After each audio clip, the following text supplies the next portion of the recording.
A palavra de Deus nos fala quem é Satanás. A palavra de Deus fala que Satanás é o pai da mentira. Né? Em João capítulo 8, verso 44, fala que ele é pai da mentira porque ele mente desde o princípio. Ele é o pai da mentira. A palavra de Deus em Apocalipse fala que Satanás ele é o acusador de nossos irmãos. A palavra de Deus também fala que Satanás veio para matar, roubar e destruir. Então a palavra de Deus tira a máscara de Satanás. Mas ele é um ator fantástico. Ele é um ator muito bom. Ele consegue dissimular, consegue fingir, consegue enganar. Né? E a palavra de Deus fala também que aqueles que são seguidores de Satanás também fingem ser ministros de justiça. Fingem ser também o que não é. Então Satanás transforma os seus seguidores também em atores, fingindo ser o que não é também. Então esse é o trabalho de Satanás. Enganar o mundo. Porque ele veio para matar, roubar e destruir. Como que ele vai fazer isso? Enganando. Enganando as pessoas. Né? Enganando as pessoas e mostrando para as pessoas que Deus não é realmente aquilo que a palavra de Deus mostra quem é Deus. Né? Que nós, o povo de Deus, diz que é Deus. O povo de Deus mostra pela palavra de Deus quem é o nosso Deus, que nós servimos. E Satanás procura fazer o quê? Né? Perverter o caráter de Deus. Irmãos, uma das maiores armas de Satanás, ou a maior de todas as doutrinas de Satanás, é a imortalidade da alma. A imortalidade da alma é a maior arma que Satanás tem contra a verdade. Porque no princípio da criação ali, quando o homem pecou, Satanás disse para Eva ali que certamente ela não morreria. E essa foi a maior mentira que Satanás pregou, né, até hoje, que ela não morreria. Porque Deus disse que ela certamente morreria se comesse do fruto proibido. E Eva atendeu mais a palavra de Satanás do que a palavra de Deus. O pecado de Eva foi desobedecer a Deus, né? Não ter obedecido a Satanás, mas ter desobedecido a Deus. Esse foi o pecado. Não ter acreditado na palavra de Deus. Esse foi o pecado. E nós, irmãos, para nos precavermos contra as ciladas de Satanás, contra as tentações, contra as ilusões, as mentiras, as falsidades de Satanás, nós temos que estar firmados na palavra de Deus. Mas veja, Satanás também usa a palavra de Deus para pregar as suas doutrinas. Satanás usa a Bíblia, a palavra de Deus, para pregar as suas doutrinas. Então como fazer? O que fazer para desmascarar as doutrinas falsas de Satanás? A palavra de Deus diz como fazer. Ela diz assim: examinar as Escrituras, porque cuidar de nela a vida eterna. Então nós temos que fazer o quê? Examinar as Escrituras, pesquisar, estudar as Escrituras. Porque senão Satanás nos engana com a própria Escritura, com a própria palavra de Deus. Não é isso, irmãos, que ele faz? Satanás não tentou enganar Jesus com a própria palavra de Deus? Quando ele foi tentar Jesus no deserto, o que ele fez? Ele não usou a palavra de Deus? Ele diz: está escrito, né? Pula daqui, porque Deus dará ordem aos seus anjos para te salvar. Mas Jesus fez o quê? Também usou a palavra de Deus. Mas também está escrito: não tentará o Senhor por Deus. Também está escrito. Está escrito, mas não é da forma que você está falando, porque também está escrito isso. Está escrito isso na palavra de Deus, mas você está transformando, pervertendo, torcendo a palavra de Deus para o seu próprio interesse.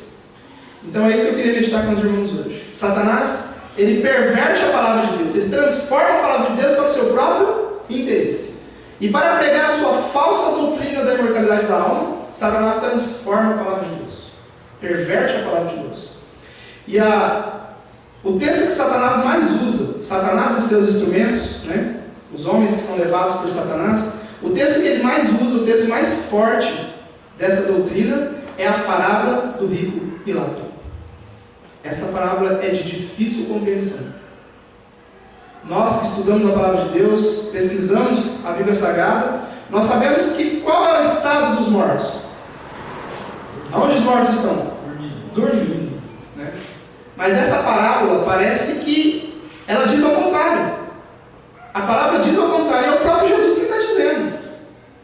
Parece que Jesus está desmentindo isso, né?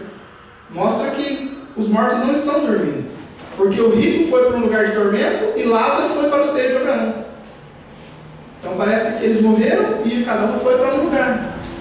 E nós sabemos que a palavra de Deus diz que os mortos estão dormindo, esperando o quê? A volta de Cristo, a ressurreição, a volta de Cristo. Então vamos analisar essa parábola hoje, irmãos, para nós vermos o que Jesus quis mostrar para os fariseus e os saduceus naquela época, com essa parábola. Primeiro nós temos que entender o que é parábola. O que é uma parábola? É uma história. Uma história. Né? Parábola é uma história. Parábola é uma ilustração. Jesus usava as parábolas, quando ele contava suas histórias, suas parábolas, mas com ilustração. Para as pessoas que estavam ouvindo, aqueles que ele queria que entendesse. Né? As pessoas que ele queria que entendesse melhor o que ele estava explanando, falando, iriam entender com essa didática que Jesus usava. Né? Era um tipo de didática que ele usava para as pessoas entenderem melhor a mensagem que ele queria colocar ali, a mensagem principal que ele queria colocar. Né? A didática é muito importante para aqueles que pregam a palavra de Deus, para aqueles que levam a mensagem, para aqueles que de alguma maneira falam ou lidam com o público, né, ou falam com as pessoas, ou querem transmitir alguma coisa para as pessoas. A didática é muito importante. O que é didática? Didática seria isso, uma forma simples de explicar. Né? Uma alegoria na explicação. Isso é uma didática. Né? Uma alegoria na explicação. Então a didática é isso, falar na língua que a pessoa vai entender melhor. Né? Falar mais simples para a pessoa entender melhor. Mas muitas vezes o pregador ou aquele que está levando a mensagem, ele usa uma didática que algumas pessoas vão entender melhor, outras não. E Jesus fazia muito isso. Né? Ele usava as parábolas usava a linguagem das pessoas da época, a linguagem deles, aquilo que eles acreditavam, para explicar o que melhor que ele queria explicar. Quando nós vamos conversar com uma pessoa mais simples, que não entende, não conhece a palavra de Deus, nós temos que falar de maneira simples, né? Senão ela não vai entender. Se você aprofundar muito, ela não entende. Ela não consegue entender. Agora, uma pessoa que é mais aprofundada na palavra de Deus, tem o conhecimento, já estudou, fez teologia, já estudou a palavra de Deus, você já pode aprofundar, já pode falar, né, de maneira mais profunda a palavra de Deus. E usar formas de falar diferentes. Né? Então, é isso que Jesus fazia, irmãos. Então, ali nessa parábola do rico e Lázaro, Jesus estava conversando e falando ali com os fariseus e os saduceus. Tá? E os saduceus, a quem Jesus queria atingir diretamente e falar com eles, com os saduceus, eles tinham uma crença diferente dos fariseus. E Jesus usou a crença deles, aquilo que eles acreditavam, para contar essa parábola para eles. Vamos ver o que os saduceus acreditavam. Mateus, capítulo 16, verso 12. Aí eles entenderam, quando Jesus continuou a história, entenderam que não era do fermento do pão que Jesus estava falando, mas era de qual fermento? Das doutrinas dos fariseus e dos saduceus. E qual era a doutrina dos saduceus que Jesus não concordava com eles? Vamos ver. Atos, capítulo 23, verso 8. Atos 23, verso 8. Então os saduceus não admitiam o quê? Haver ressurreição, nem anjo, nem espírito. Então os saduceus acreditavam que não havia ressurreição. Eles acreditavam como os espíritas hoje acreditam, que quando a pessoa morre, a alma ou o espírito vai para o céu ou para o Hades. Então, nessa crença, baseado nessa crença, que Jesus contou para eles a história do rico e Lázaro. Veja o que Jesus diz. Vamos ver a história do rico e Lázaro, a parábola. Lucas capítulo 16, verso 19. Ora, havia um homem rico e vestia-se de púrpura e de linho finíssimo, e vivia todos os dias regalada e esplendidamente. Havia também um certo mendigo, chamado Lázaro, que jazia cheio de chagas à porta daquele, e desejava alimentar-se com as migalhas que caíam da mesa do rico, e os próprios cães vinham lamber-lhe as chagas. E aconteceu que o mendigo morreu, e foi levado pelos anjos para o seio de Abraão. Então veja, o que os saduceus não acreditavam? Na ressurreição e o que mais? Em anjos e em espírito. Aqui Jesus já fala, Lázaro foi levado por quem? Pelos anjos. Jesus já mostra uma lição aqui aos saduceus, que existe anjos. Né? Foi levado pelos anjos para o seio de Abraão. Para o seio de Abraão. E morreu também o rico, e foi sepultado. E no Hades ergueu os olhos, estando em tormento, e viu ao longe Abraão e Lázaro no seu seio. E clamando disse: Pai Abraão, tem misericórdia de mim, e manda a Lázaro que molhe a água na ponta do seu dedo e refrigere a língua, porque estou atormentado nesta chama. Veja, Jesus disse aqui, para que contando a parábola, diz que o rico pediu o quê? Para que Lázaro molhasse o dedo na água e colocasse na boca dele. Então tem como o Espírito molhar o dedo na água e colocar na boca? Se tem dedo para molhar e tem boca, é porque não é o Espírito ali. Né? 25. Disse, porém, Abraão: Filho, lembra-te de que recebeste os teus bens em tua vida, e Lázaro somente males. E agora este é consolado e tu atormentado. E além disso está posto um grande abismo entre nós e vós, de sorte que os que quiserem passar daqui para vós não poderiam, nem tampouco os de lá passarem para cá. E disse ele: Rogo-te, pois, ó Pai, que mandes a casa de meu pai, pois tenho 5 irmãos, para que lhe dê testemunho, a fim de que não venha também para este lugar de tormento. Disse-lhe Abraão: Tem Moisés e os profetas, ouçam-nos. E disse ele: Não, pai Abraão, mas se algum dos mortos fosse ter com eles, arrepender-se-iam. Porém Abraão lhe disse: Se não ouvirem a Moisés e os profetas, tampouco acreditarão, ainda que algum dos mortos ressuscite. Então o que Abraão disse ali para ele? Se não ouvirem Moisés e os profetas, não acreditarão nem que um dos mortos ressuscite. Então o que Jesus mostrou ali para eles? Para os saduceus que não acreditavam nem em anjo, nem em ressurreição e nem em espírito. Primeiro Jesus mostrou aqui os anjos levando Lázaro, depois mostrou um espírito lá no Hades, e depois mostrou que há ressurreição. Nem que um dos mortos ressuscite e for falar com eles, eles acreditarão se não acreditarem em Moisés. Então primeiro Jesus mostrou ali para eles, né, ilustrando a crença deles, o que eles acreditavam, do céu, né, do seio de Abraão e do Hades, mas mostrando lições muito importantes naquelas doutrinas que eles não acreditavam. Né? Veja o que a serva do Senhor diz. Palavra de Jesus, página 263. Ela diz assim: Nesta parábola, Cristo acercava-se do povo em seu próprio terreno. Então Cristo, Jesus, estava se acercando, né, do povo em quê? Em seu próprio terreno, naquilo que eles acreditavam. Estava conversando e falando com eles no próprio terreno que eles acreditavam. Daí diz assim: a doutrina de um estado consciente de existência entre a morte e a ressurreição era mantida por muitos dos que ouviam a palavra de Cristo. Então a doutrina que eles acreditavam era essa, que existia um estado, né, de vida depois da morte e antes da ressurreição.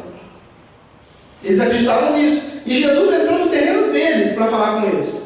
E colocou essa ilustração, essa experiência. Aí diz assim: o Salvador ele conhecia as ideias e compôs sua parábola de modo a inculcar verdades importantes em lugar dessas opiniões pré-concebidas. Então Jesus usou o conhecimento deles, a doutrina que eles tinham, que acreditavam, para colocar na mente deles ideias verdadeiras, doutrinas verdadeiras, e tirar da mente deles aquelas doutrinas pré-concebidas, que eles não acreditavam em ressurreição, nem em anjo, né, e nem em espírito. Então veja que Jesus usou a própria linguagem deles para colocar verdades. E a maior de todas as verdades aqui dessa parábola, a maior de todas as verdades, a lição que Jesus quis ensinar para eles. Qual é a mensagem que Jesus quis trazer para eles ali nessa parábola? Qual é a mensagem principal? O que Jesus quis trazer ali para eles? Mostrar para eles ali naquela época? E hoje, para nós também, na nossa época, o que Jesus quis mostrar com essa parábola? Não foi de maneira nenhuma, irmãos, não foi de maneira nenhuma que existe vida após a morte. Não foi. Jesus só usou a linguagem deles, o conhecimento da doutrina deles, que eles tinham. Mas Jesus não quis pregar a vida após a morte, e nem que o Espírito tem vida depois que morre. Parábola de Jesus. Na parábola do rico e Lázaro, Cristo mostrava que nesta vida os homens decidem seu destino eterno. Lázaro aceitou Cristo. Oi? Lázaro aceitou Cristo e o rico não, né? Na representação aqui sim, da parábola. Lázaro tinha aceitado a Cristo e o rico não. O rico conhecia Cristo, mas não vivia Cristo. Lázaro estava vivendo. Né? Então qual é a mensagem principal? Vou ler de novo. Na parábola do rico e Lázaro, Cristo mostra que nesta vida os homens decidem o seu destino eterno. Na representação da parábola, veja que Abraão disse que não, nenhum dos mortos vai voltar para avisar. E você vai ficar nesse estado aí. Não vou te ajudar. Porque você não é merecedor da vida eterna. E não tem como fazer mais nada. Depois de morto, acaba. Não tem como fazer mais nada. Essa é a mensagem de Jesus, que ele quis mostrar para eles.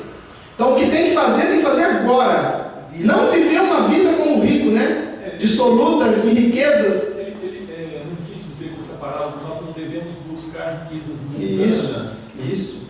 Não buscar riquezas mundanas. Se afastar dessas coisas para quê? E se apegar a Deus.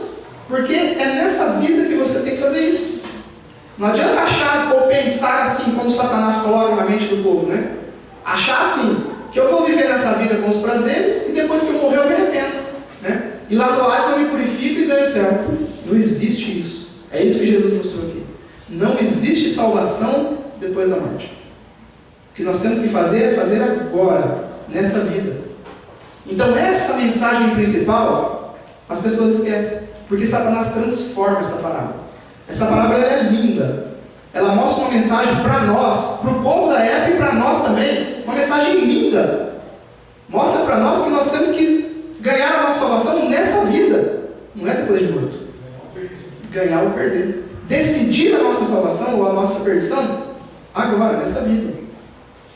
Porque quando Jesus passar no nosso caso, a porta da graça se fecha. Ou quando nós morremos, a porta da graça se fecha também. O que Jesus quis mostrar nessa parábola não é a espiritualidade ou o espírito tem vida depois da morte. Nada disso. A mensagem é essa.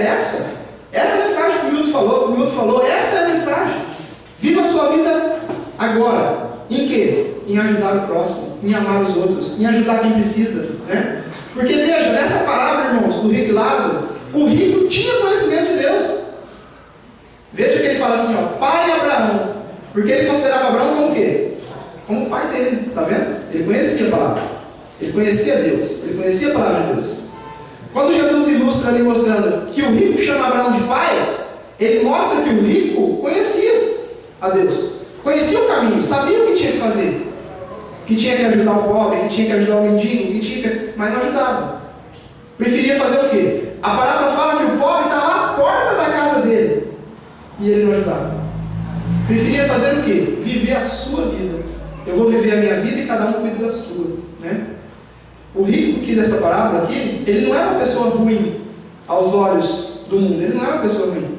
Ele era diferente do juiz iníquo, né? A parábola do juiz iníquo mostra que aquele juiz era ruim, né? Ele maltratava, ele fazia mal. Mas o rico aqui não fazia mal. Ele só ignorava o pobre. Ele passava por alto, né? Ele vivia a vida dele. E é isso que a serva do Senhor, irmão White, diz aqui também na palavra de Jesus. Ela fala assim, que tem muitos hoje vivendo como rico, pensando só nele, só na salvação dele, na vida dele, e não olha para os que necessitam dele. Ela diz assim, veja, a conversação entre Abraão e o homem, outrora rico, é figurativa. A lição a ser tirada dela é que todo homem é dado suficiente luz para o desempenho dos deveres dele exigido.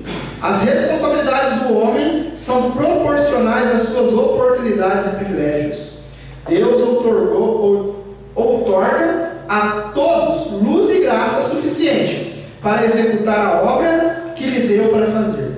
Se o homem deixar de fazer o que uma pequena luz mostra ser um dever, maior luz somente revelaria infidelidade infidelidade e negligência no aperfeiçoamento das bênçãos concedidas. Então, o que diz aqui? O que a Senhora do Senhor diz aqui? Que a luz, o conhecimento que nós temos que exercer, mesmo que seja pequeno. Se você tem uma luz, um conhecimento, o rico tinha o conhecimento, mas não vivia. Ele não vivia o conhecimento que ele tinha. Mesmo que for um pequeno conhecimento, nós temos que viver. Se nós não vivermos, não será dado maior conhecimento. Por quê? Para que dar maior conhecimento? Você não vive o pequeno. A palavra diz isso. A mensagem de Jesus é essa. Como que eu vou dar a oportunidade? O pai Abraão diz: como que eu vou dar a oportunidade de ir lá falar com seus irmãos, se eles têm Moisés e os profetas para falar com eles? Como que Deus vai dar mais luz para nós, se nós já temos uma e não estamos vivendo? Né? É isso que Jesus mostrou para eles. Vocês, saduceus e fariseus, vocês têm conhecimento da lei, mas vocês não estão andando na lei. Diz que está andando na lei, mas o que é o principal da lei, que é o amor? Vocês não estão andando. E dizem sábios, né? Esse é o rico. O rico acha que ele pode viver sozinho e não precisa de ninguém. E não precisa ajudar ninguém também. Essa não é a essência da lei. A essência da lei é o amor. É ajudar uns aos outros, principalmente os que precisam, né? Os que necessitam. O rico não ajudou, não fez nessa vida. E depois ele queria ganhar a salvação. Depois de luto. É isso que Jesus explica e mostra aqui. Que não tem outra maneira de ganhar a salvação. É agora. É aceitar Jesus agora e viver. Veja que Jesus, nessa parábola, no final ele fala assim: porém Abraão lhe disse: se não ouvem a Moisés e os profetas, tampouco acreditarão, ainda que algum dos mortos ressuscitem. Jesus estava certo nisso? Nessa parábola, irmãos? Se eles não ouvem Moisés e os profetas, nem que um dos mortos ressuscite, eles não vão ouvir. É o que Jesus disse. E vocês estão nessa condição, que Jesus disse. Aconteceu isso no tempo de Jesus? Algum morto ressuscitou para dar testemunho? Ressuscitou? Quem que Jesus ressuscitou e deu testemunho? Lázaro. Jesus ressuscitou Lázaro. E Lázaro deu testemunho de Jesus. Que ele tinha sido ressuscitado por Jesus e que ele era filho de Deus. Mas eles acreditaram? Crucificaram e mataram Jesus. É isso que Jesus quis dizer. Ainda que um dos mortos ressuscite, eles não vão acreditar também. Se não acreditam na luz que eles têm, se não andam no conhecimento que têm, não vão acreditar nem que um dos mortos ressuscite. A mesma coisa Deus diz para nós hoje. Se nós não acreditamos na palavra de Deus, na lei de Deus, nem que o próprio Jesus apareça aqui e fale para nós vamos acreditar. Se não acreditamos. Se nós não andamos no que nós conhecemos e a luz que nós temos, nem que o próprio Jesus venha, nós não vamos andar. Se não andamos com essa verdade que temos. Essa é a experiência, essa é a mensagem que Jesus quis trazer para eles e para nós. O que Jesus quis mostrar ali para eles? Que vocês têm que viver agora, ser um cristão agora, transformar o coração de vocês agora, nessa vida, para ganhar a vida eterna. Assim também para nós. Veja o que Jesus diz. Para nós, para que serve essa palavra para nós? Para nossos tempos. Ele diz assim: há em nosso mundo hoje uma classe cheia de justiça própria, como é o rico, né? Cheia de justiça própria. Há em nosso mundo, está na página 270 de parábolas. Há em nosso mundo hoje uma classe cheia de justiça própria. Eles não são glutões nem beberrões, não são incrédulos, porém desejam viver para si mesmo e não para Deus. É isso, né? Uma classe hoje que se vangloriaria, né? Eu faço a vontade de Deus. Eu não sou glutão, nem beberrão, nem credo. Eu creio em Deus, mas desejam viver para eles mesmos, né? Nós não podemos estar nessa classe de viver para nós mesmos e esquecer do mundo. Eu vou cuidar da minha vida e da minha salvação, e o mundo, cada um que cuida da sua. Esse não é o princípio do reino de Deus. O princípio do reino de Deus é amor a Deus e amor ao próximo. Nós devemos buscar a nossa salvação primeiro, mas também ajudar aqueles que necessitam, aqueles que precisam. Ajudar em tudo, né? Essa experiência aqui do rico Lázaro mostra a ajuda financeira, a ajuda temporal que o rico não deu, né? Não dava o de comer, não dava o de vestir para ele, o mendigo, né? Se era mendigo, estava maltrapilho, não tinha o que comer, o rico devia ajudar ele. E devia ajudar também na parte espiritual. porque ele tinha o conhecimento. E no entanto o mendigo foi salvo e o rico não. É isso que essa parábola explica para nós hoje. Muitas vezes nós condenamos alguém, né, pelo seu modo de andar, de vestir, de falar, né? Condenamos e esse vai ser salvo e nós não. Por quê? Porque não andamos no princípio da lei, que é o amor. O princípio da lei é amor mútuo, não amor a si mesmo. Diz assim ainda: aprender de Cristo significa receber sua graça, que é o seu caráter, mas o que não apreciam nem aproveitam os privilégios e as oportunidades dessa sagrada influência a eles concedidos na terra, não estão qualificados para tornar parte na pura devoção do céu. Seu caráter não é moldado segundo a semelhança divina. Por sua própria negligência, abriu uma voragem que nada pode transpor. Entre eles e o justo está posto um grande abismo. Outra questão colocada por Jesus aqui nessa parábola é o abismo que existia, né, entre o rico e Lázaro. Abraão diz que tem um grande abismo. Mesmo que eu quisesse que ele fosse molhar a sua boca, não tinha como, porque existe um grande abismo entre vocês. E esse abismo que existe entre aqueles que professam servir a Cristo e aqueles que realmente servem a Cristo. É o abismo do quê?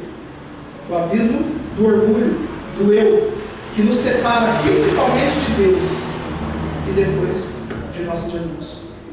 Esse abismo que nos separa do reino de Deus, o abismo do egoísmo, da justiça própria, do achar que nós estamos já no caminho certo e os outros estão perdidos. Nós temos que achar sempre e se comportar sempre como a história do publicano, né, e do fariseu. O que o publicano reconhecia? Que ele necessitava de Deus, que ele precisava de Deus, que ele precisava de Deus em todo momento. E o fariseu achava que ele já estava salvo, que ele já tinha, né, tudo, não precisava de mais nada. Eu não sou como esse publicano, né? Eu sou fariseu, eu sou instruído na lei, eu ando na lei. Não sou como esse publicano. Eu dou oferta, né? Eu jejuo 3 vezes por dia. Eu estou pronto, preparado. Mas quem saiu dali mais glorificado daquela conversa com Deus? Publicano. Porque ele sentiu a sua real necessidade. E é isso, irmãos, que essa parábola nos traz. Nós temos que sentir a nossa real necessidade hoje, enquanto temos vida, que é o nosso tempo de salvação. Irmãos, aqui nessa parábola Jesus mostrou para nós o que vai nos levar à salvação. É a lei. Veja, diz assim, 65. A lei e os profetas são os meios designados por Deus para a salvação do homem. Disse Cristo: atenta para essas evidências, se não ouvirdes a voz de Deus em sua palavra, o testemunho de alguém que se levantasse dentre os mortos não seria atendido. Então é a lei e os profetas, a lei de Deus e a Bíblia toda, né? A lei e os profetas é a Bíblia toda. Ela é que é o padrão para nos levar à vida eterna. Não necessitamos de outra coisa. Esse é o padrão, é o que nos leva à salvação. Se nós atentarmos para isso, estudarmos a palavra de Deus e andarmos nessa palavra, nós seremos salvos.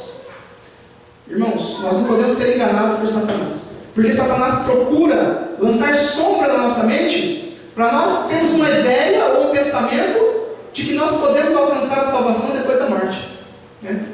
Eu vou viver essa vida como eu quero e depois eu peço perdão depois que eu viver, né? Não existe essa vida depois da morte. A vida após a morte é a vida que Cristo mostrou no final dessa parábola, a ressurreição.